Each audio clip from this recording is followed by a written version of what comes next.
Good morning, good afternoon, and good evening for another very special edition of WOWSA Live. We are actually going to have a dual interview with Deirdre Ward from London and then Denison from Cork, Ireland. Welcome. Both of Welcome. you. Thank you for having us. Yeah.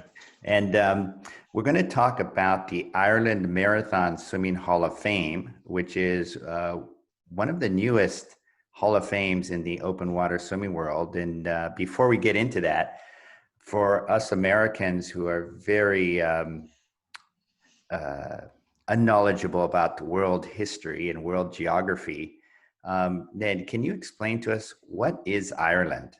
What is Northern Ireland? What is Great Britain? What is the UK? So Deirdre, you keep me honest here. Most people are familiar with the UK, which is England, Scotland, Wales, plus Northern Ireland. Great Britain is that island on that side, which is England, Wales, and Scotland. The island of Ireland is split into two countries, Northern Ireland and the Republic of the Ireland, often called the South. What used to be called, I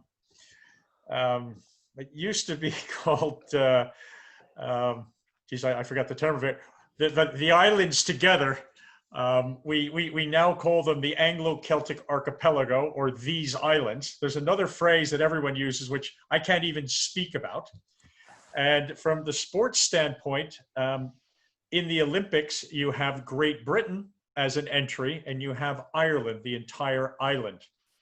In rugby, Ireland is represented by one team. In football or soccer, it's represented by two teams, the South and the North. So it is a fairly interesting construction. And when we put together the Ireland Marathon Swimming Hall of Fame, we very specifically wanted the island of Ireland with all the constituent parts. That has its challenges. Got it. I won't want to repeat that because then I have to study the tape over and over again. And then within the islands, what provinces, states, areas, regions do you also include? Well, we include all of the island, and that's 4 provinces. Okay. Ulster, Munster, Connacht, and Leinster, and a whole bunch of counties which are completely unimportant unless you happen to be in one of those counties and are an ardent fan of the Gaelic athletic games of hurling and Gaelic football, in which case being county is everything. Yeah. And again, before we get into the Ireland Marathon Swimming Hall of Fame, for people around the world, are there areas within Ireland that are more open water swimming oriented, or they have a longer history? They have a longer history in channel swimming. Can you fill us in? The hotbed of open water swimming would be Dublin. Okay. And that's they call it the Leinster Open Swim Series. They run about 30 races a year of about 1 mile each. And there are routinely 250 men, 150 women who show up all through the summer, all different locations. And uniquely, these are handicapped races. So the slowest person goes first, and 12, 13, 14, 15 minutes later, the fastest person goes. And in theory, everybody finishes at the same time. And there's a job in Ireland, the official handicapper, which is the worst job in the world, because no one is ever happy with the handicap they're given. Okay. After that, you have a hotbed of swimming in Cork, where I am, primarily on the marathon side, although we've added a couple of very popular 1 mile swims in the last 15 years. Northern Ireland had a history of the original channel swimming and a series of swims in beautiful locations there. And in Galway, they've always had a series of swims that they call the prom swims, which are along the shore there. So those are the real hotbeds of swimming. And then you get pods or pockets of people that surface. There's a number of superstars in Clare. There's a number of superstars in Kerry. There's a few superstars in Waterford. And thankfully, we all kind of get on these days. We're all kind of welcome in each other's swims. Although if I was to go to the Leinster swim series, I'd have a very large handicap, Steve. It would be virtually impossible for me to win a swim in the first 20 years of swimming in Dublin. Okay. And then now the sport has blossomed in the last 15 years. I mean, really exploded. But there is still a long history of channel swimming, open water swimming, and marathon swimming. I mean, everybody from Mercedes Gleets to Ted Keenan. Can you fill in sort of the all-stars from years past? So Mercedes had several goes at the North Channel, and including something called the Deirdre, which I can't pronounce for the life of me, which is the shortest distance, which very few people have ever done because they thought the currents were too severe. So she was a big crowd favorite in Northern Ireland. She also made an appearance in the West. We had Jack Mcclellan, who was probably the most interesting guy in the sport. He was a professional wrestler, a professional football player, that's soccer. He was a vegetarian. He was a wrestling promoter. And he was also an incredible marathon swimmer. I forget the exact year, but I think it was 1957. He had entered all of the big channel races. And in 1957, he and Tom Park from Canada were the last two in the water when, trust me, back in those days, it must have been some storm for them to still be out there. And they called the race and said, okay, well, you guys are still in the water. You're the winners of it. And then we had Kevin Murphy and Alison Streeter, who each swam the North Channel 3 times back in the years when it was considered, virtually impossible. And those were the real kind of historic superstars that international names would recognize. Got it. Thank you. And now moving on to contemporary times, we have someone like Deirdre, who's done all kinds of things around New York, the English Channel, lakes in Switzerland. Deirdre, can you introduce yourself to our audience? Yeah, sure. So, I'm from Dublin, one of the counties that Ned referred to that's not worth mentioning. And so that's where I would have learned to swim. I was always a club swimmer. I didn't start really open water swimming in Ireland. I moved to London almost 20 years ago and started over here where I'm a member of the Serpentine Swimming Club. And I think, through that, through osmosis, I just started to think about things I could try. And so, yes, as you say, I've done a number of different swims, and now it's sort of, trying to sort of see how I can help out and encourage others to do the same thing, right? There's so many things out there to give a go to. Yeah. Matter of fact, Deirdre didn't like France so much that when she swam to France, she swam back again. As you would. If you don't like France, you have no choice. Right. Well, it was people like Lisa who made me think it was possible, so. Yeah. Now, you did your 2-way crossing to the English Channel. It took 27 hours, a little over 27 hours. How long did you stay on the French coast?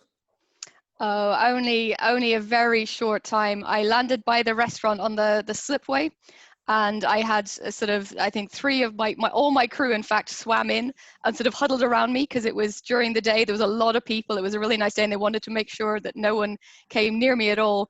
And I think they sort of handed me a little box with some jelly babies and painkillers in it. And I sort of looked around and I just thought, right, we have to go again. I'd gone into a mental sort of zone, no thinking, get in, stop, clear the water, back in, eat some jelly babies, go. Got it.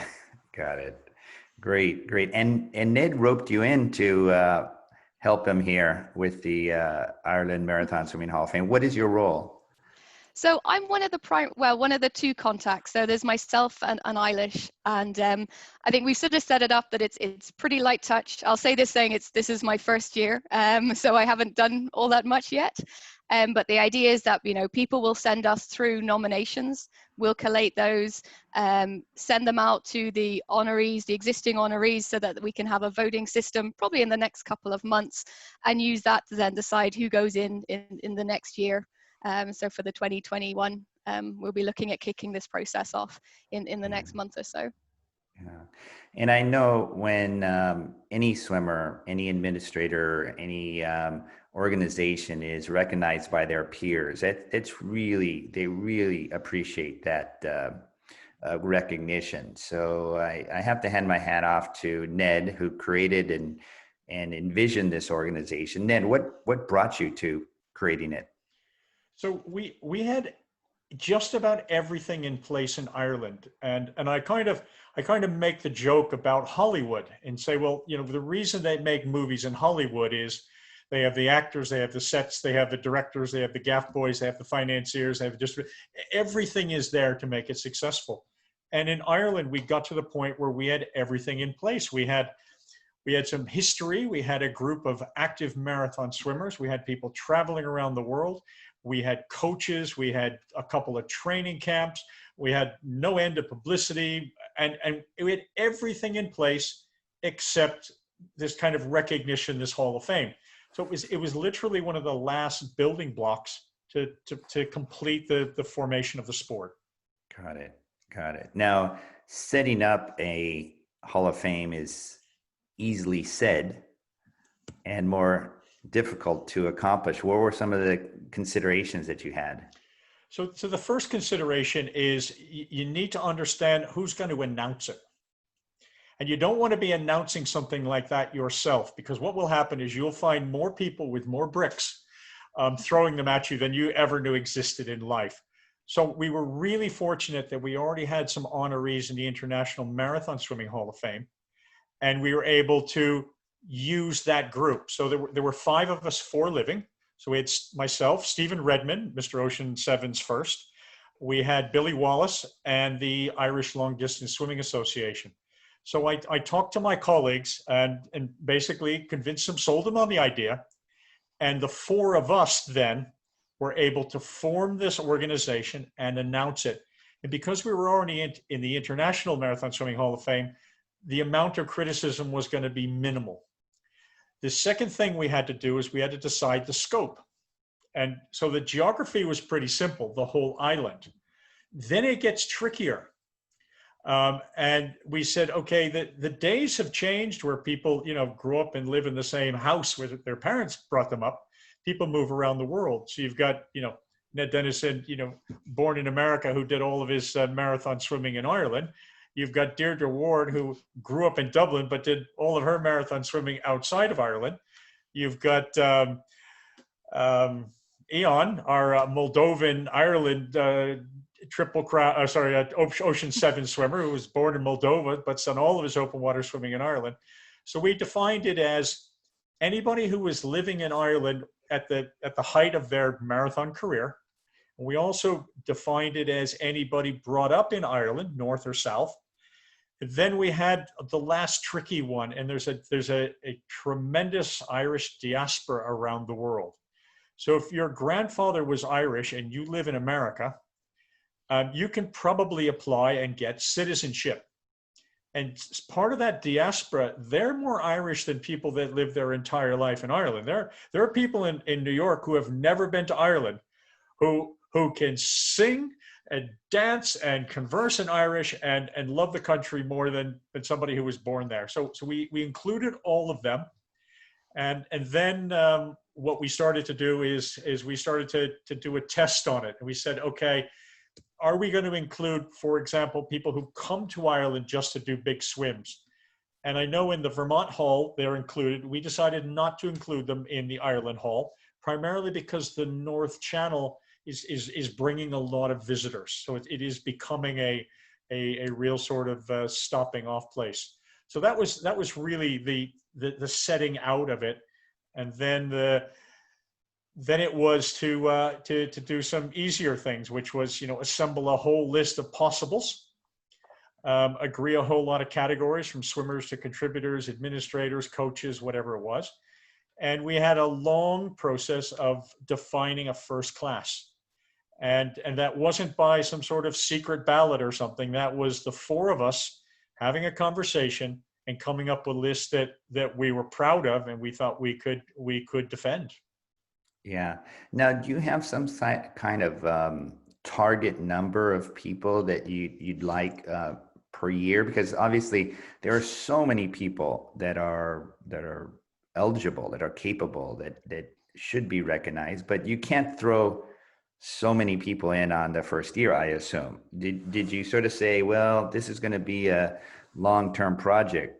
How do you go about that? We knew it was going to be a long-term project. We envisioned having a selection every year. We made a decision not to have a committee in the future to make decisions, that anybody who was in the hall would be eligible to vote. And as a starting class, it was certainly going to be less than 20. It was certainly going to be more than 5. And then it kind of fell into place. So, for example, we have 2 swimmers from Ireland who have done an over and back English Channel swim, Lisa Cummings and Deirdre. Did it make sense to put Lisa in first because she did it a couple of years before Deirdre? We went, no. You know, like the 2 of them are in a class alone. We only have had 1 elite swimmer competing at the world stage, Chris Bryant. So, you know, he went in. We had 2 distinguished pilots on the North Channel route. It made sense to bring them both in at the same time. And then there were a few others. Got it. And then the details of getting this down right is absolutely critical. I mean, obviously you looked at the number of possible candidates. You made a determination, but then what'd you do? How did you announce it? How did you inform everybody? Okay, so luckily I knew all but one of them personally, and this was Jack Mcclellan, who had passed away a number of years ago. We put together a biography on each one that was coming in the Hall of Fame, and we had the guts of a biography on the others who didn't make that first class. We then created a very formal website, and we did a press release that you were good enough to accommodate through the WOWSA and the Daily Open Water. We put together an Open Waterpedia page. We came up with a logo, and you know, logos aren't easy. You know, I remember going to a football match once in Belfast. They wouldn't let you in with a green shirt or an orange shirt. So I mean, colors and symbols, they have a lot of meaning in Ireland. So the logo was a delicate thing to do. You know, you needed to make sure you weren't offending people. To give you an idea, when the rugby team plays a national competition, they have 2 anthems. Okay, so these are not easy things. And I think the other things we had great luck on is the Irish Long Distance Swimming Association a few years early had started annual awards. And they were very happy for us to piggyback on their event, which means we didn't need a separate dinner, which, you know, complicates life. And it means you need money and things like that. And they had a website, and we're happy to host some pages. So that made it really easy. And I think the final thing that I did, which I think was unique for Ireland, and I don't think other people have a need to do it, but it's worth mentioning, is the next 15 names on the list. I contacted all of them simultaneously to explain what was going to be announced in 20 minutes, to explain to them they didn't make the first class, but that I was going to be nominating them for the second class with their help. So it was a kind of, not recognition, but it was an understanding that, you know, there were a group of other swimmers that were, you know, in a similar class of accomplishments and contributors, and they hadn't been forgotten about. So if they were going to reach for a brick and throw it, they might have waited a year or so and said, okay, well, they haven't completely forgotten me. Got it. So you did all of this on, I wouldn't even say a shoestring budget, a no budget. It was no budget. I think we did buy nice paper for printing certificates. And I don't remember whether it was Patrick Mallon or the Cork Distance Week or the ILDSA who bought the frames. I let's give everybody credit for it, but we acquired some frames, and literally that was the first year budget. Wow. Everything else was volunteer, and so it didn't cost money. And we don't ever expect to have to raise money or have money. Got it. And Deirdre, you're part of that organization. I mean, you're a volunteer. You're giving back to the sport. What does it mean to you to play a part in this? Look, I think it's great. You know, these sort of things, they, you know, on the one hand, it recognizes people, and I really like the sort of the honor contributor piece. Seeing Imelda get the congratulations that she deserved for all the work she'd put in at the ILDSA dinner was just fantastic. And I think that's what sort of makes these things worthwhile. It's sort of realizing when you get, you know, being the opportunity to recognize people who are maybe sometimes a little bit behind the scenes, and sort of give them that sort of applause, but also to, you know, at a situation like that, you get to inspire all the people around, like, look what these people have achieved, you know, and you get those long lists and you're going, wow. And hopefully you sort of think that some of the audience will be sitting out there going, oh, I reckon I could give that a go. Or, you know, or just inspire some different ideas, you know, maybe not today, maybe not tomorrow, but they'll sort of add, oh, I'll just add that one to my list. That sounded interesting. So I think that that's what I get out of it. It's that sort of idea that when you're congratulating people on what they've done, but also that you know, we're all inspiring the people coming up, and that builds that pipeline. You know, as Ned said, there is a solid pipeline of people going. We're always looking for more nominations, because we know that there are so many eligible people out there who are doing amazing things, but we need their names, we need their bios, and we need to understand why, so we can get them in front of the, you know, the next voting session. Yeah. And so how does that, so how can other people participate? How do they nominate? How do they, can they lobby for their friends or their icons? Maybe not lobbying, but ultimately, you know, myself and Eilish, we're the name contacts. So, you know, the idea would be that people would submit via us. You know, we might sort of scan through, maybe with a bit of help from Ned. If we think there are things that they should be including in, or sort of adding in there, you know, we'll sort of maybe feed that back. But ultimately, it's open to anyone to nominate somebody they think is appropriate. Yeah. And what I really like about the Marathon Swimming Hall of Fame, the Ireland Marathon Swimming Hall of Fame, is I look at the names, and of course you've got Owen O'Keefe, who made a big name for himself when he was in his teenage years. You have Chris Bryan, again, a young man when he was competing against the best in the world. But most of the people are, actually all of the people other than those two, are working adults, mature in their years, with families, jobs, and responsibilities. And what do you think about that, Ned? I mean, I don't know what the average age is, but I mean, you're giving a lot of hope to people who are, let's say, over 25. I'm sure the average age is well over 40. And I think that the average age of the swimmers, in particular at the height of their career, was, you know, well over 30 as well. Yeah. We have, back in those days, the marathon swimmers from the 60s, 70s, 80s, 90s, they were, you know, they were already established in their lives, and this came kind of late for them. It's only in the last few years do we have the superstar youngsters coming up, and I think that, you know, having all the pieces in place for the sport has helped. You know, I remember Owen O'Keefe showing up at age 9 or 10, you know, for his first open water swim, and he was surrounded by English Channel swimmers. And you can't tell me that, you know, a couple of years of swimming with the English Channel swimmers didn't motivate him. I do have this uncomfortable memory of calling his father and saying, you know, George, I think Owen has signed up for the English Channel, and I don't know whether he stole your credit card or whether you know about it, but you know, you better get involved in this because he's 14. You know, it's happening. Wow. Wow. And then, I mean, this seems like a classic model where other local or national, regional Hall of Fames can emulate and recognize their own local heroes. Ned, would you encourage people to do this around the world? Yeah, we've been encouraging. We have another call coming in a week or two with Ice Swimming Hall of Fame. The Australians have just created an Australian Marathon Swimming Hall of Fame. And I think it's an absolute great thing for local groups to do. And it literally is, you know, define the scope of what it is and make sure you've got a way of launching it without getting massacred. And even in Ireland, you know, one of the things that happened is we quietly grandfathered in the 5 members of the International Marathon Swimming Hall of Fame. We became kind of de facto members. But in that first press release, we weren't mentioned. In the first year of presentations, we weren't mentioned.